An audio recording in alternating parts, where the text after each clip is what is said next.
Conversations with Lady O. I'm so happy that you've joined me today. Join with me today. I'm going to jump right in into an amazing video that was sent to me.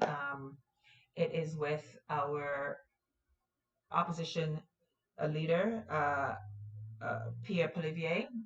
Uh, I love the video. I love the video. I love the video. And I'm very impressed. I'm seeing some movements even on our provincial level. Doug Ford, he's doing a lot of postings in LinkedIn. I am also seeing that they're doing some videos now on YouTube on the Premier of Ontario page. Very active, much more engaging, keeping us aware of what's happening, and the announcements are really getting me optimistic that the Conservative Party on a provincial level is getting back to the grassroots of what it is to be conservative. And so I'm taking another look at Doug Ford, and I'm really impressive.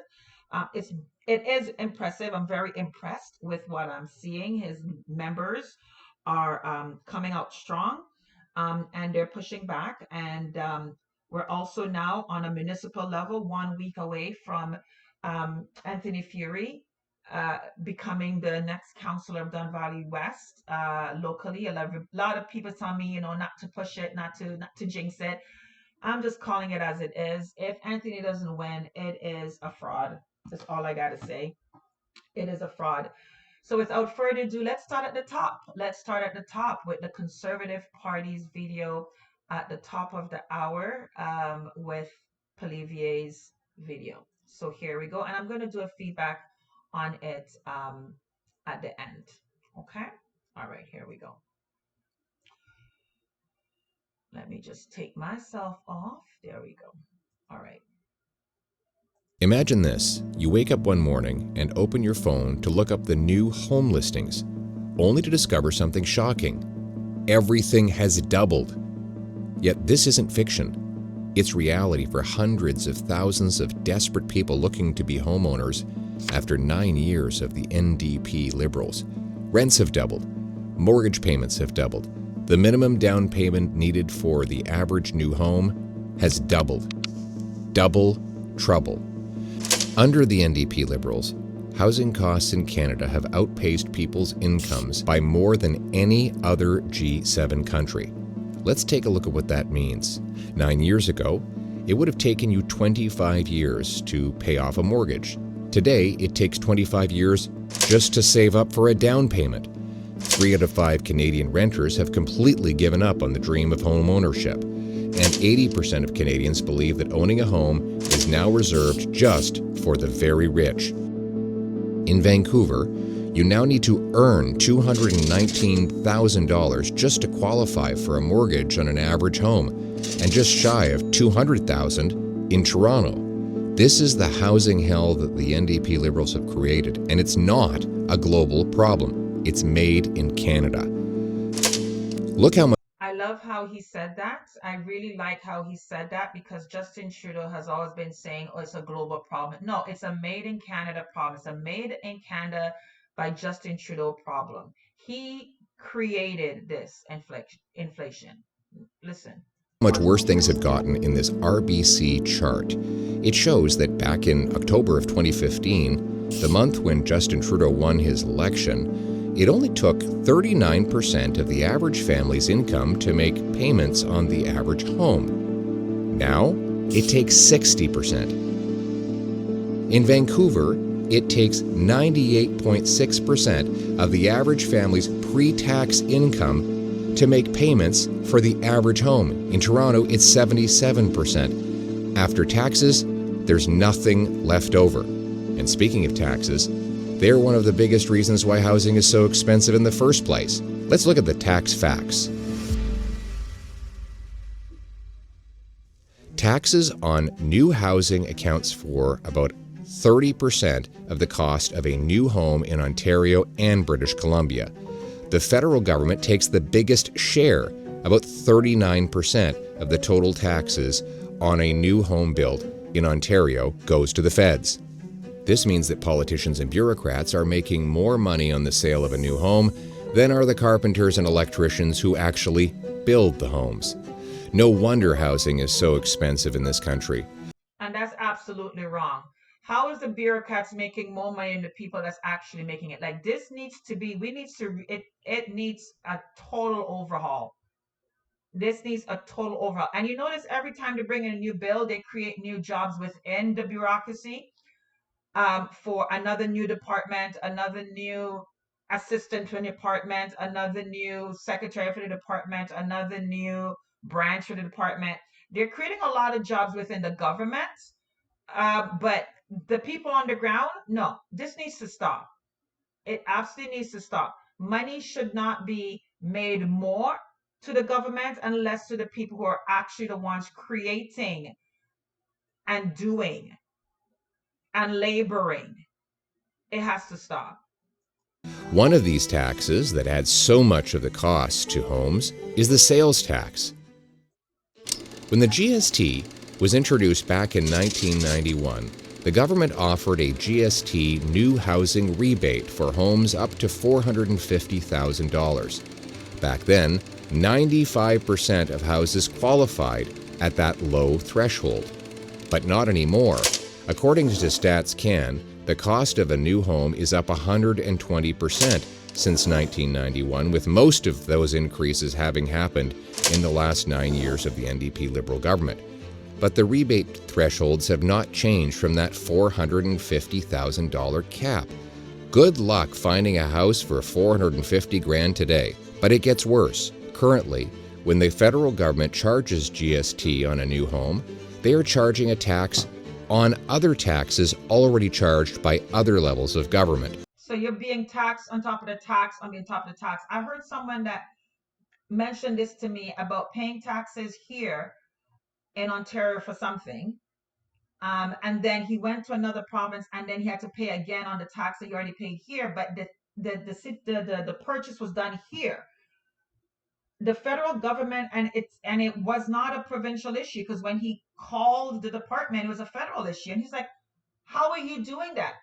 This is robbery. I really hope Olivier really follows through, not just on this, but the other concerns that many Canadians are having with the government double dipping.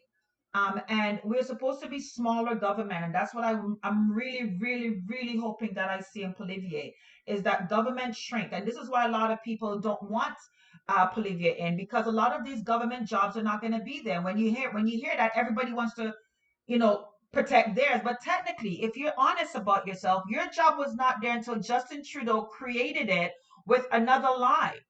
Just like you tell everybody else to pull up their bootstraps and find something, there's other things that you can do. But our tax dollars, and Doug Ford made a beautiful statement, and I hope he holds to it. This is not government money. This is taxpayers' money. It's supposed to be going towards our services. And our services don't need another suit and tie or another person that is going to now push papers. It has to stop. It has to stop. Our taxes are supposed to be going for infrastructure. It's supposed to be going for transportation, waste management, the academic standards in which our children are going to school for, our parks, recreation. We talk about the municipal. Then what's the provincial? Because remember, when these taxes came in, ladies and gentlemen, this was supposed to be for wartime. And a lot of people really forget the history of when all these taxes originally started. And then there was supposed to be an end date. They told us, but for some reason it never ended. We just got more tax and more tax and more tax. It has to stop, and I really truly hope a conservative government really holds true to what it is to be conservative. We're supposed to be conserving. We're not supposed to be putting our hats higher than what we can reach. We're not supposed to be hanging our hats higher than where we can go and get it. We're not supposed to be spending more than what we bring in. And we have to remember what the taxes were really meant for. And this is why a lot of people on the municipal level don't like Anthony Furey, because he's going to be a very vocal voice with the other councils that are there at City Hall, but many are scared. There's only one more that I know that is there unapologetically, and I haven't checked on him lately, but I remember when he ran, a lot of people was against him as well. And a lot of things that he's bringing in, he's not getting the support. And that's Parthy, and I'm hoping with Anthony there and Parthy there, it's gonna make other councils more brave. But at the same time, I'm disappointed that you have to wait for somebody to come in to make you brave. Bravery does not need support by other people to be brave. So I really hope this translates on all levels, that we really claw back at what taxpayers' money was meant for. And if you want anything else, private, go to the private companies that's making so much money and have made so much money during these trying times of lockdowns and mandates. We want all these extra things. Let the private company give back to their community. Invest into the things that you say you're wanting for your community that has nothing to do with tax dollars.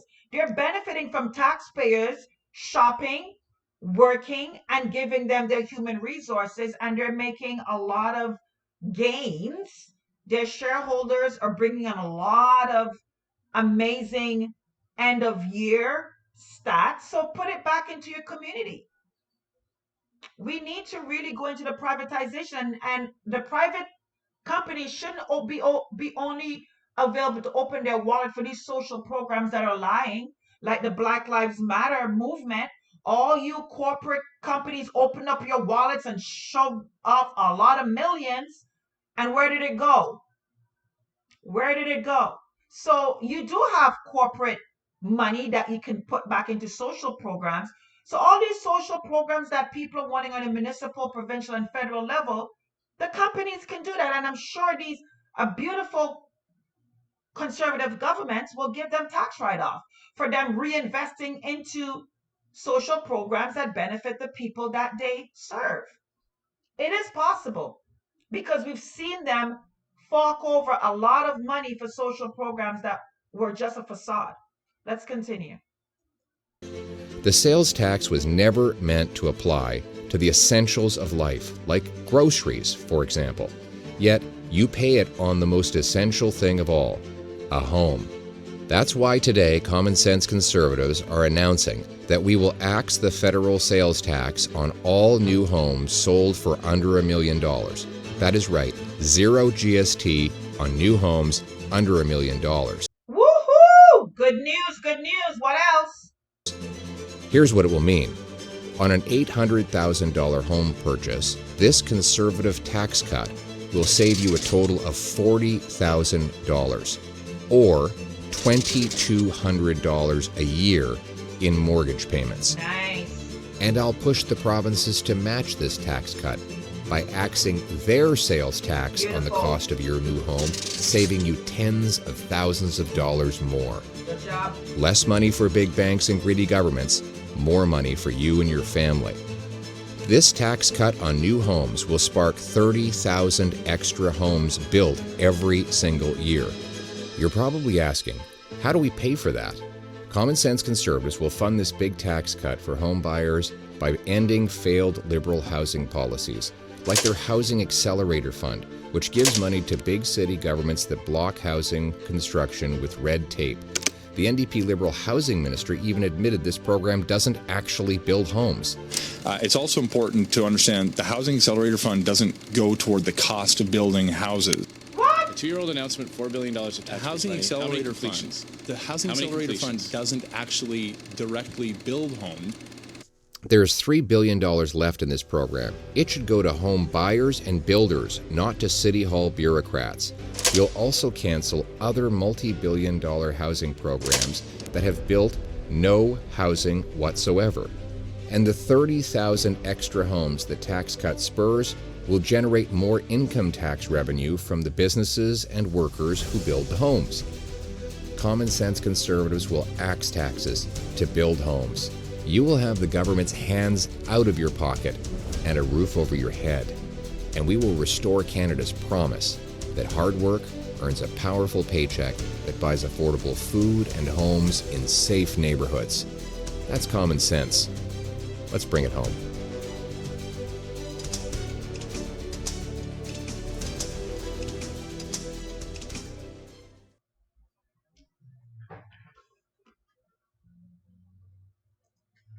That is beautiful. That is beautiful. So, very impressed with that. Very, very impressed with that. So, kudos to Pierre Polivier, federal level, with this announcement. And I'm sure there's many more, and they're trickling it out little by little. Very great strategy. And again, a lot of these programs that the liberals put in there, they've done nothing. All they've done is create a new department and hire new government staff, and they're just doing nothing. There's no accountability. Every one of these new programs, there's a new department head, a new this, and so the money is going towards them. It's not going towards the people. And we have enough scandals, I tell you, to for this is another reason why the liberals need to they need to fall, and those that prop them up, the NDP that prop them up, also need to fall.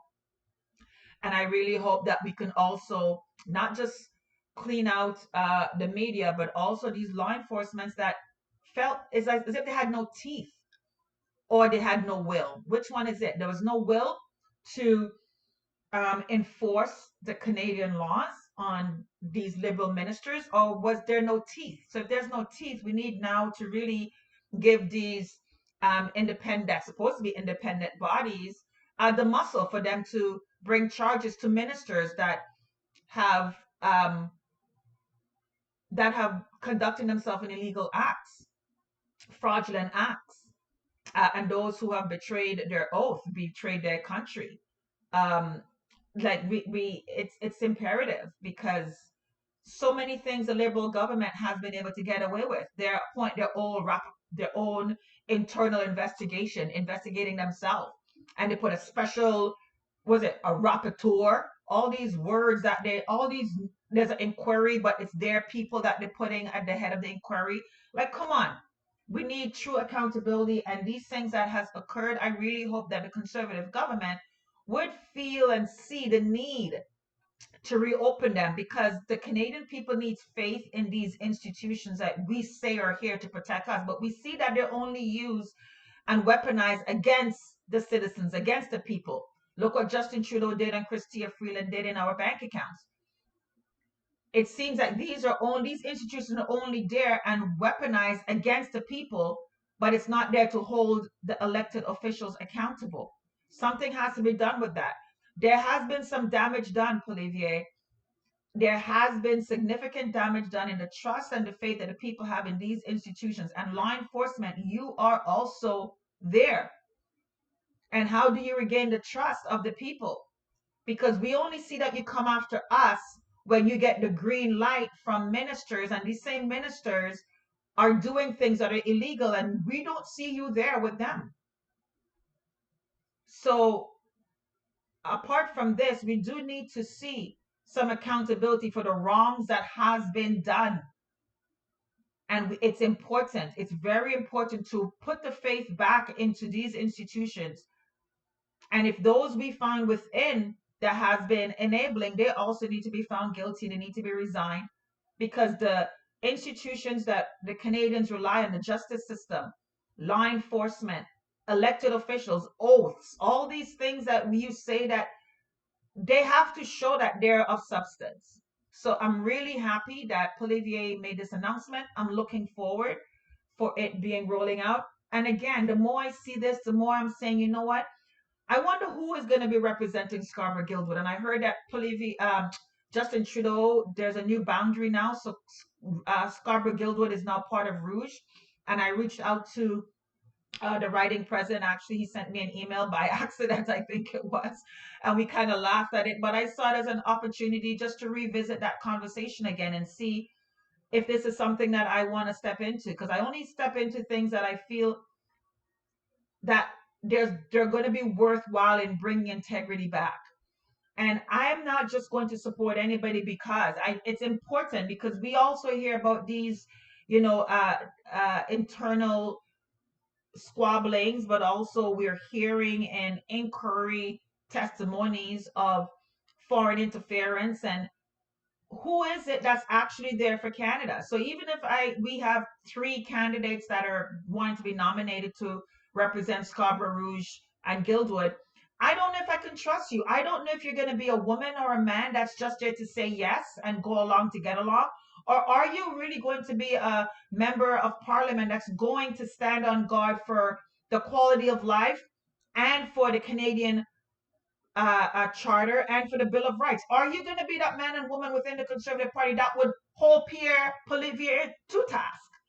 I don't want Poilievre to have yes men and yes women around them, because that's what made Aaron O'Toole got so vicious in supporting Trudeau. It's like there was no accountability. Everybody was afraid.